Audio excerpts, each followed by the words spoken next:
প্রিয় দর্শক, জানিয়ে দেব আমাদের হাতে থাকা সর্বশেষ আপডেট আন্তর্জাতিক বাংলা খবর। চ্যানেলটি সাবস্ক্রাইব করে আমাদের সাথেই থাকুন। ইরানের পারমাণবিক অস্ত্র থাকা উচিত নয়, রাজা চার্লস ও একমত, বললেন ট্রাম্প।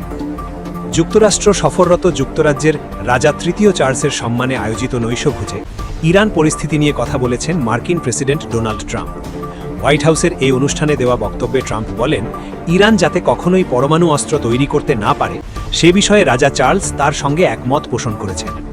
বর্তমানে মধ্যপ্রাচ্য পরিস্থিতি নিয়ে তার প্রশাসন কাজ করছে জানিয়ে ট্রাম্প বলেন, সেখানকার অবস্থা খুবই ইতিবাচক দিকে যাচ্ছে।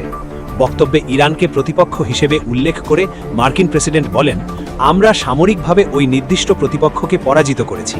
আমরা কখনোই তাদের পরমাণু অস্ত্র হাতে পেতে দেব না। এ বিষয়ে রাজা চার্লস আমার চেয়েও বেশি একমত। মার্কিন পপ তারকা বিলি আইলিশ সম্প্রতি এল ম্যাগাজিনের প্রচ্ছদ প্রতিবেদনে নিজের কেরিয়ার, রাজনীতি এবং ব্যক্তিগত জীবন নিয়ে খোলামেলা কথা বলেছেন। তার নতুন concert movie hit me hard and soft the tour live in 3D মুক্তির প্রাক্কালে দেওয়া এই সাক্ষাৎকারে তিনি স্পষ্ট করেছেন যে তার চতুর্থ অ্যালবামের কাজ অর্ধেকের বেশি সম্পন্ন হয়েছে।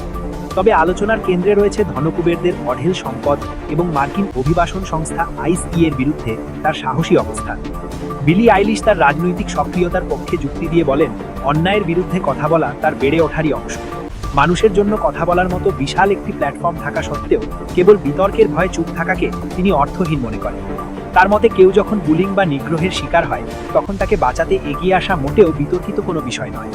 উল্লেখ্য, এবারের গ্র্যামি অ্যাওয়ার্ডসে সং অব দ্য ইয়ার পুরস্কার জেতার পর মঞ্চে দাঁড়িয়ে তিনি আইসি এর কঠোর সমালোচনা করেছিলেন এবং সাফ জানিয়েছিলেন যে অন্যের থেকে দখল করা জমিতে কেউ অবৈধ হতে পারে না। ধনকুবেরদের নিয়েও বিলি আইলিশের অবস্থান বেশ কড়া। ওয়াল স্ট্রিট জার্নাল ইনোভেটার্স অ্যাওয়ার্ডসে মার্ক জাকারবার্গের উপস্থিতিতেই তিনি ধনকুবেরদের প্রশ্ন করেছিলেন তারা কেন এত অর্থ নিজেদের কাছে জমিয়ে রাখছেন। এছাড়া ইলন মাস্কের সম্পদের পাহাড় গড়া নিয়েও সামাজিক যোগাযোগ মাধ্যমে ক্ষোভ ঝেড়েছেন তিনি। তবে বিলি কেবল কথা বলেই ক্ষান্ত হননি। নিজের কনসার্ট ট্যুর থেকে প্রাপ্ত $1,15,00,000 বিভিন্ন দাতব্য সংস্থায় দান করার প্রতিশ্রুতি দিয়ে তিনি প্রমাণ করেছেন যে তিনি যা বলেন তা বিশ্বাসও করেন। এদিকে বড় ভাই ফিনিয়াসের সঙ্গে তার সম্পর্কের অবনতি নিয়ে ওঠা গুঞ্জনও নাকচ করে দিয়েছেন এই গায়িকা। প্রথমবারের মতো ফিনিয়াসকে ছাড়াই ট্যুরে বের হওয়ায় ভক্তদের মধ্যে এই ভুল বোঝাবুঝির সৃষ্টি হয়। বিলি জানান, ভাই বোনের মধ্যে ঝগড়া হওয়া স্বাভাবিক, কিন্তু তাদের মধ্যে কখনো বড় কোনো বিচ্ছেদ সম্ভব নয়। ফিনিয়াসকে ছাড়া তিনি গান তৈরির কথা চিন্তাই করতে পারেন না। মূলত আলাদাভাবে নিজেদের জীবন গুছিয়ে নেওয়ার প্রচেষ্টাকে মানুষ ভুলভাবে ব্যাখ্যা করেছে বলে তিনি দাবি করেন। সব শেষ জানিয়ে দেব, জ্বালানি সংকটের চরম বিপর্যয়ের মুখে ভারতীয় বিমান পরিষেবা। মধ্যপ্রাচ্যের অস্থিরতায় আকাশ ছোঁয়া জ্বালানির দাম ও ক্রমবর্ধমান পরিচালন ব্যয়ের চাপে ভারতের বিমান শিল্প চরম সংকটের মুখে পড়েছে। ভারতের এভিয়েশন মার্কেটের 90% নিয়ন্ত্রণকারী 3 বৃহৎ সংস্থা এয়ার ইন্ডিয়া, ইন্ডিগো এবং স্পাইস জেট সরকারকে জানিয়েছে দেশটির বিমান শিল্প এখন কার্যক্রম বন্ধ হয়ে যাওয়ার উপক্রম হয়েছে। প্রেস ট্রাস্ট অফ ইন্ডিয়ার বরাত দিয়ে মঙ্গলবার কাতার ভিত্তিক গণমাধ্যম আল জাজিরা এই তথ্য জানিয়েছে।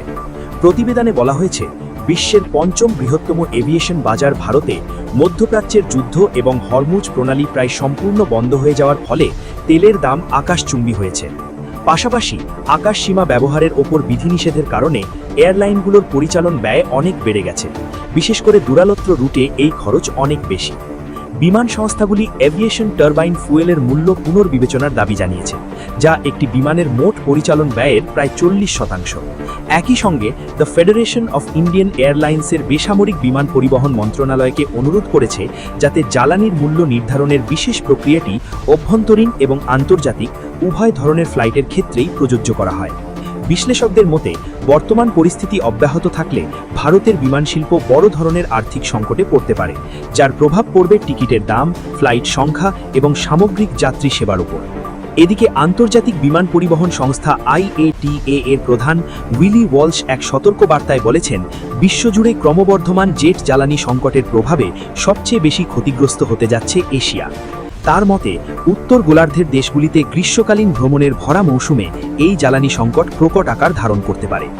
এশিয়ার পর ইউরোপ, আফ্রিকা এবং ল্যাটিন আমেরিকাতেও এই সংকটের ঢেউ আছড়ে পড়বে বলে তিনি আশঙ্কা প্রকাশ করেছেন।